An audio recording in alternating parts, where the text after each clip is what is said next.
Kisah seorang lelaki yang menemukan apel. Alkisah, ada seorang lelaki yang berniat menuntut ilmu. Saat dalam keadaan haus, ia tidak sadar memakan apel yang ditemukannya di sungai.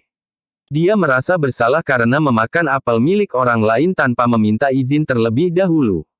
Akhirnya, ia menunda perjalanannya menuntut ilmu demi bisa bertemu dengan sang pemilik apel. Tak lama kemudian, dia sampai ke rumah pemilik apel yang dihiasi kebun apel tumbuh dengan lebatnya.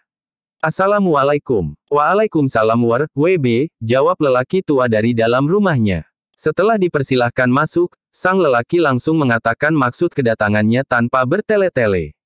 "Berapa harus kutebus harga apel ini agar kau ridha? Apel ini aku makan, Pak Tua," tanyanya. Lalu Pak Tua itu menjawab, "Tak usah kau bayar apel itu, tapi kau harus bekerja di kebunku selama 3 tahun tanpa dibayar, apakah kau mau?"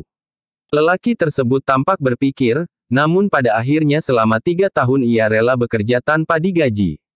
Sebab, itu satu-satunya pilihan agar apel yang sudah dimakannya diridai. Tak terasa sudah 3 tahun ia bekerja di kebun.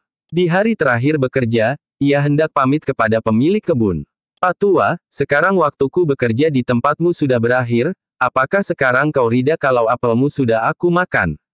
Pak Tua itu diam sejenak, kemudian menjawab, "Belum."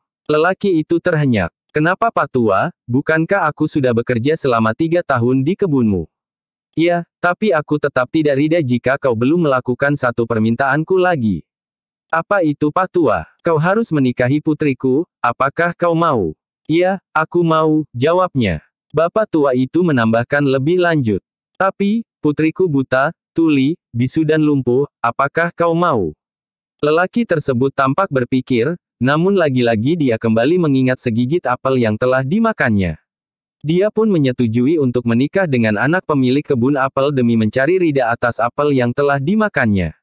"Baiklah Pak, aku mau." Setelah ijab kabul dilaksanakan, lelaki itu pun masuk ke kamar pengantin. Dia mengucapkan salam dan betapa kagetnya ia saat mendengar salamnya dibalas dalam kamarnya. Seketika ia berlari untuk mencari Pak Tua yang telah menjadi mertuanya. "Ayahanda, siapakah wanita yang ada di dalam kamar pengantinku? Kenapa aku tidak menemukan istriku?"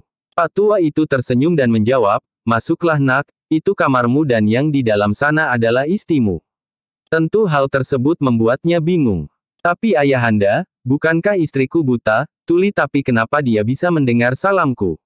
Bukankah dia bisu tapi kenapa dia bisa menjawab salamku?" Pak Tua itu lagi-lagi tersenyum dan menjelaskan, "Ya, memang dia buta, buta dari segala hal yang dilarang Allah. Dia tuli dari hal-hal yang tidak pantas didengarnya dan dilarang Allah. Dia memang bisu dari hal yang sifatnya sia-sia dan dilarang Allah, dan dia lumpuh, karena tidak bisa berjalan ke tempat-tempat yang maksiat." Sang lelaki hanya terdiam dan mengucap lirih, "Subhanallah." Mereka pun hidup bahagia berkat cinta dari Allah SWT. Jadi itulah beberapa kisah cinta dalam Islam yang menyentuh hati. Benar-benar inspiratif, ya. Klik subscribe dan follow.